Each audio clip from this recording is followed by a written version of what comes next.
ನಮ್ಮ ಧಾರ್ಮಿಕ ಕೇಂದ್ರ ಅಂತ ಅಂದ್ರಲ್ಲ ನೀವು. ಈಗ ನಾನು ತನಿಖಾಧಿಕಾರಿ ಆಗಿದ್ದಾಗ ಅದು ನಮ್ಮ ಧಾರ್ಮಿಕ ಕೇಂದ್ರ ಅಂತ ಖಂಡಿತ ಅದನ್ನು ಎಲ್ಲೂ ಪಾಯಿಂಟ್ ಇಟ್ಕೊಂಡೇ ಇಲ್ಲ.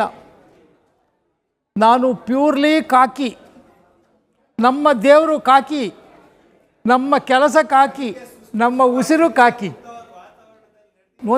ಇನ್ನೊಂದು ಹೇಳ್ತೀನಿ ಕೇಳಿ. ರಾಜು CBI ತನಿಖಾಧಿಕಾರಿಯವರು ನಾನು ರಿಟೈರ್ಡ್ ಆದಮೇಲೆ ನನಗೆ ಕಾಂಟ್ಯಾಕ್ಟ್ ಮಾಡಿದರು ತನಿಖೆಯಲ್ಲಿ. ರಾಜು ಒಂದೇ ಮಾತು ಹೇಳಿದ್ದು ನಾನು, ಲೋಕಲ್ ಪೊಲೀಸ್ ಏನಾದ್ರು ಇನ್ವೆಸ್ಟಿಗೇಷನ್ ಲ್ಯಾಪ್ಸಸ್ ಇದ್ದರೆ ಖಂಡಿತ ನಾನು ಬಿಡ್ತಿರಲಿಲ್ಲ, ಅವರನ್ನು ಅಪರಾಧಿ ಮಾಡ್ತಿದ್ದೆ. ಲೋಕಲ್ ಪೊಲೀಸ್ನ ಖಂಡಿತ ನಾನು ಬಿಡ್ತಾ ಇರಲಿಲ್ಲ, ಅಪರಾಧಿ ಮಾಡ್ತಿದ್ದೆ. ಒಂದು ವೇಳೆ ನಾನು ತಪ್ಪು ಮಾಡಿದ್ದರೆ ನೀವು ನನ್ನನ್ನು ಅಪರಾಧಿ ಮಾಡಿ ಅಂತ ರಾಜು ಅವರಿಗೆ ಹೇಳ್ತು. ಲೋಕಲ್ ಪೊಲೀಸ್ ತಪ್ಪು ಮಾಡಿದರೆ ನಾನು ಬಿಡ್ತಿರಲಿಲ್ಲ, ನಾನು ತಪ್ಪು ಮಾಡಿದರೆ ನೀವು ಬಿಡ್ತಿರಲಿಲ್ಲ. ನಾವು ಯಾರೇ ತಪ್ಪು ಮಾಡಿಲ್ಲ ಅಂದರೆ ನಾವು ಮಾಡಿದ ತನಿಖೆಯನ್ನು ಒಪ್ಪಿಕೊಂಡಿದ್ದೀವಿ.